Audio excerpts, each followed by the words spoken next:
Hello, and welcome to the Art of Being Human. We've been talking a lot about friendships, relationships, how to know if you're loving a person, what about the reactions if you like a person, what draws people to people, and I want to continue with that for these next two segments. And so what I'm going to start off with today is to have a good relationship. What kind of a person do you have to be to have a good relationship? What attracts you to people? What attracts people to you? So this is what you need to know in order to have a good relationship with other people. I'm going to kind of go down a list here and describe the list. For one thing, you have to know yourself and what kind of a person you are. Do you like to have a lot of people around you? Do you like it when people knock on your door, or do you need to have privacy? You know, it makes a big difference. Do you know what your goals are? Do you know what your needs are? You would be surprised how many people don't know what their needs are. They just kind of fall into relationships. They don't understand themselves well enough to know that this is the kind of relationship I like, and I don't want any other kind of relationship, or maybe I don't want relationships at all. Maybe I just want to have casual friendships and be by myself a lot of the time. You kind of have to sort that out to know what would attract you to other people and what would attract people to you. How do you have a good relationship? Now, you must have a philosophy as to how you feel about people. Generally, I like people. But there are a lot of people that just want to be left alone. It's not that they hate other people, but they just want to be left alone. They want their privacy, and their privacy is the most important thing of all. So don't hang around them. They'll get irritated. You know, I have a lot of people that see me, and I have people that knock at my door. And people that knock at my door enough so that I have learned who's there just by the quality of their knock. Some people knock hard. Some people knock lightly. Some people knock just a couple of times. Others go bam, bam, bam until you finally get there and open the door. So actually, I can discern who's at my door just by listening to the type of knock I get. But to be safe, I always look through the peephole, because sometimes people are there that I don't know, and I just don't want them roaming in. There was a lady who tried to rob me. She had been robbing people, and she tried to rob me. And I heard her knock, and she didn't wait for me to get to the door to peek out. She walked right into my apartment, slammed the door behind her, and was surprised to find me standing there. And I didn't let her in. I knew who she was because people had given me a description. The police had given me a description, but I wouldn't let her in.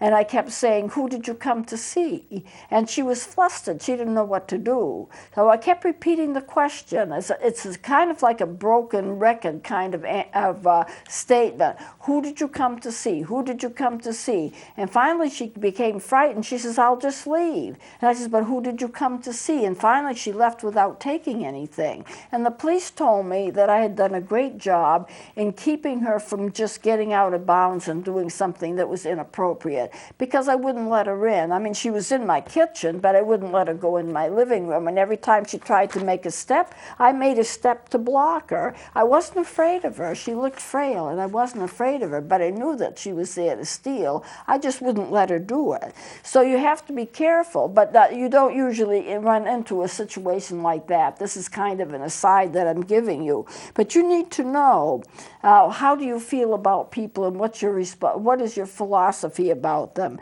Do you want people around you? Do you need to have a control of people? And here's something you need to really pay attention to. Do you need to control people? Are you a controller? Do you want people to do what you say? Do you give them the freedom to do what they want? Do you need always to be right? Some people need to be right all the time. No matter what they do, they're not happy unless you agree with them. So they need control, and they need to be right. It's not comfortable having a relationship with a person who always needs to be right, because as soon as you voice an opinion, it's going to be wrong if it doesn't agree with them. And that becomes an issue with, I'm right, you're wrong. You can't have a good, healthy relationship in which one has to be right and the other has to be wrong. What kind of a relationship is that anyway? That's not going to go anywhere. When you have a relationship with people, you need to be able to sit down and relax and talk with them, and they talk with you, and if they have a difference of opinion, that's okay. We're all human beings. We're not going to think alike. We're all different. So we need to relish the differences. We need to give credence to the differences and not be determined that everyone's got to be like me in order for me to like them. Because you can like people and have a good relationship with them, and you don't have to agree with them all the time. So here are some things that you also need to realize, is that no one owns you. You have the right to be you, and no one owns you. But by the same token, you don't own anybody else either. Nobody owns anybody. Everybody is an individual in their own right. And we have to take and allow people their individual differences, because God made us all different. We are not all the same. And so in order to have a good relationship, you have to, in a sense, give permission for people to be who they are. Now, this isn't always stated. You wouldn't go up to a person and say, I like you, I don't agree with you, but I'm going to give you permission to be who you are. It's something that's in your mind, but it may well not be stated. I don't tell people that, but I just, if they're going to, believe in something I don't believe in, or we're going to discuss something and I don't agree with them, that's okay. No one's alike. You have to respect everybody's individuality, and you have to be tolerant of their differences. We judge people on their traits. Now, I've said before, I don't like this trait theories of personality. I don't think they have much merit. But we tend to, as human beings, judge people by what their traits are, what their characteristics are, and some we like and some we don't. But we have to give people permission to be different. We have to avoid double messages. Now, a double message is when you say two opposite things together, so it appears like it should be the same, but it's different. So I could say something like, I like you, but you drive me crazy, and sometimes I don't like you very much. Well, those are two opposite sentiments. They don't go together. You cannot reconcile them. And in a lot of marriages and in a lot of broken relationships, whether there's a marriage involved or not, sometimes you get irreconcilable differences because you have two statements that are irreconcilable. So I like you, but no, I don't. You're wonderful, but no, you aren't. You're talented, but maybe not. Now, it's devastating to a relationship to have that kind of communication, because you cannot reconcile, I'm good, but I'm bad. It's like saying I'm old, but I'm young. And it's white, but it's dark. It's just two opposite things, and you can't have a good relationship if you're going to give double messages. It just does not work. And it's difficult on children, because parents sometimes do it to their children. Well, you do well, you're very smart, but I've never seen anyone do anything as dumb as this. I mean, it's just so opposite.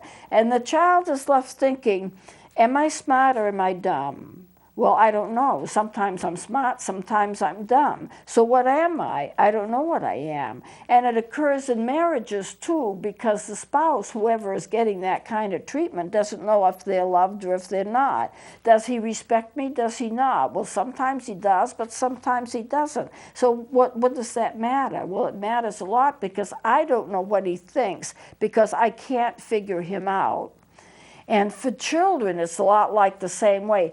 I don't know what my parents think of me, because I can't figure it out. Sometimes they seem okay. Sometimes they seem mad. I think if I was raising a child, I would sit them down and say, I'll never be mad at you as long as you're telling me the truth.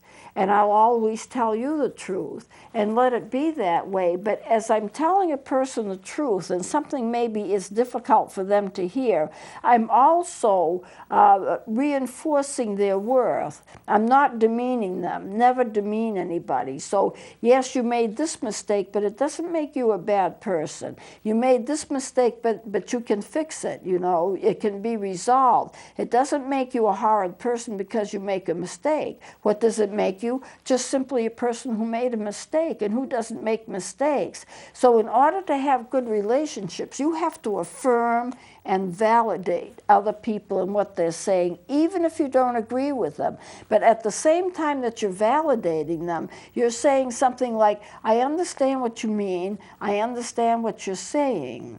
And you're very bright to think in this way. I don't happen to go along with it, but that doesn't mean that you're not a worthy person, and that doesn't mean that you don't do a lot of things right. People do wrong things, but they could be really decent people. They just make a mistake. So we have to be forgiving, and that's part of important in communication, that you know that you can forgive somebody and that they can accept your forgiveness, or vice versa, whichever it happens to be. So you cannot always be right. And the other thing you've also got to remember is you can't always change people. People don't change. A lot of marriages go foul. And they go foul because what they're doing is they're trying to change each other to be what they are. Well, I believe this, so therefore you have to believe it too. If you have to believe it too, but the other person doesn't want to believe it, then what happens? You get a conflict. Why not say something like, I know you believe this and I don't accept that, but that doesn't change our relationship. We can still be friends. You're still a good person. We just have a difference of opinion, so you kind of agree to disagree. There's an art to communication. And I think the art to communication is that you always accept the person for who they are, allow them to be who they are. And as I said, it doesn't always have to be stated. It's just the fact they know that you accept them no matter what they say. And it doesn't bother you if they say something that you don't happen to agree with. You're probably saying things they don't happen to agree with either. So you accept the person as they are, you allow them to have their differences, and you don't try to remake them. And it's important in a marriage, don't try to make them into something that they are not. They're never going to be able to do it. It's like trying to teach a pig how to fly. The pig is never going to fly, and it's only going to frustrate him that you're constantly trying to make him fly when he can't do it. So vice versa.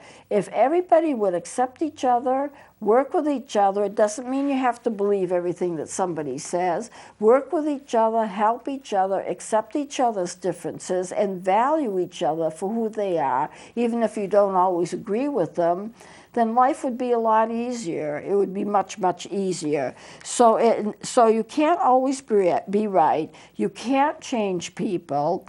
You have to be tolerant of differences. You have to respect people's individuality, and you don't own anybody, and by the same token, they don't own you. So what is normal and what is average? What do you want in a relationship?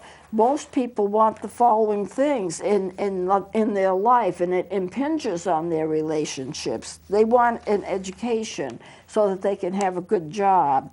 They want to be able to support themselves. They want to achieve certain goals. They want a happy marriage and a family. They like to travel, and they want to prepare for retirement. So what goes wrong with that? That's perfectly normal. That's what most people want, perfectly average, and there's nothing wrong with that. But sometimes things do go wrong. Illnesses, injuries, loss of a job, and things like that go wrong. And then if a person in your family has been injured or become sick, or they get cancer, they're in chemotherapy, or for some reason they fell off a roof and now they're paraplegic, this changes your whole life. And it brings about a new normal. It brings about a different normal. Things aren't the same as they were. But there is a normalcy that develops, but it's going to be different than the normal that you're used to. So you can expect that if something is going to happen within your family, if there's going to be a tragedy of some kind, what's going to happen is that what was normal is not normal. Running to the hospital every day for chemo, or something like that is not normal in most people's existence. But if that's what your life becomes because you're ill, then that becomes normal for you. So we need to adjust to the changes and then work around the changes, work around what's normal so you can still have a satisfactory life. So it brings about a new normal. I knew a woman whose husband developed Alzheimer's. And so therefore her life changed. She had to take care of him. She was his main caregiver. And as it got worse and worse and worse, her life became more and more difficult because she couldn't do the things that she used to do.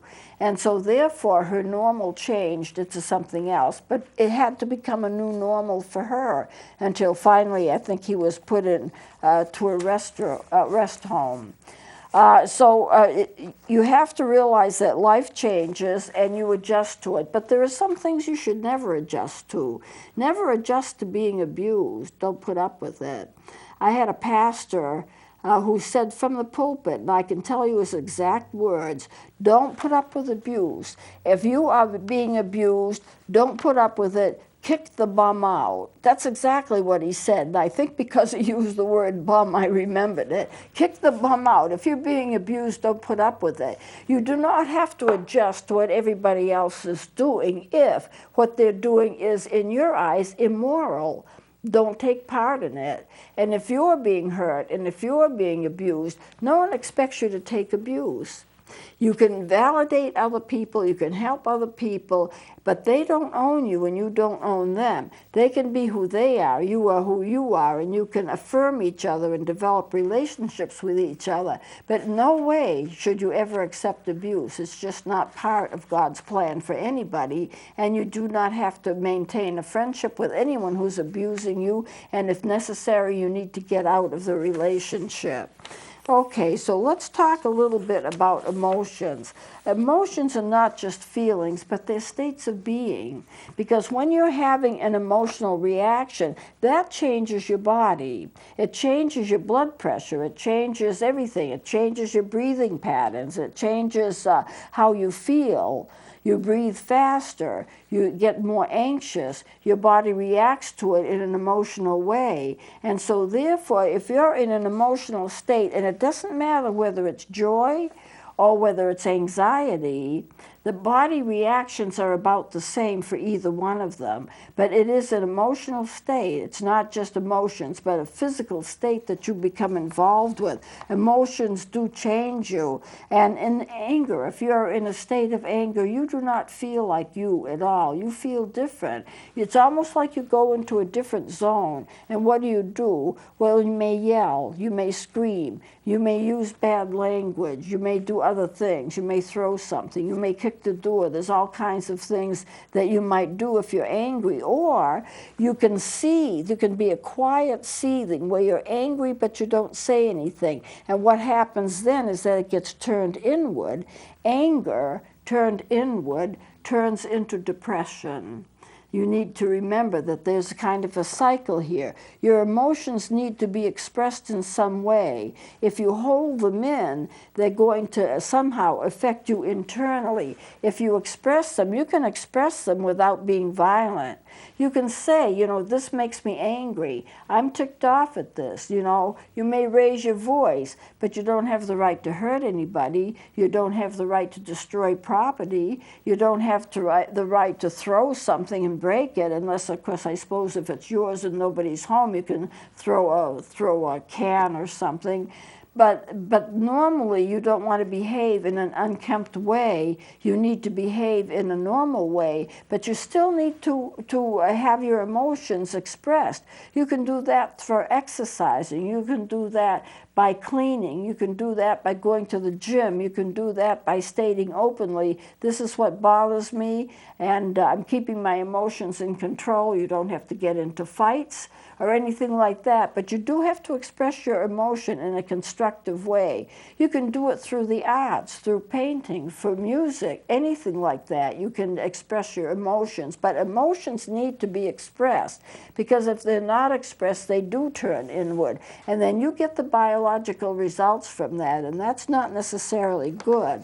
Another thing to remember, that sometimes people manipulate your emotions to get the best of you. What they want is to control you, because if they control you, they feel secure. If they can't control you, they don't feel secure. For so many people, control equals security. So what they want to do is manipulate you to control you, and they usually do that by making you feel guilty. If you feel guilty, that's a very difficult emotion to accept. So to live under a cloud of guilt is very hard to do. So what you do is you do anything to relieve the guilt. That usually means doing whatever the person wants you to do. Then the guilt is relieved and you don't have it. But here again, someone's controlling you and they don't have the right to control you. So you have the right to say, I'm not going to do what you ask me to do. We're not talking about a marriage relationship here where there needs to be cooperation, but I'm talking about a friend or other person who may be trying to control you. You can tell them, I'm not going to be controlled by you, and I'm sorry if that makes you angry or insecure, but I can't be controlled by you. I'm my own person. And you can defend yourself. You don't have to do something just because somebody else wants you to do it so that you don't feel guilty, and you would feel guilty if you didn't do it. Life should not be based upon control of one person from another person. Sometimes it is, but that should not be. So you can defend yourself in a humane way without getting violent, without hurting somebody else, or without taking it and letting your aggression eat you alive by being internalized and making you depressed. Now I'm going to close it here. We're about out of time, and I'm going to go on with this next time. So please join me then.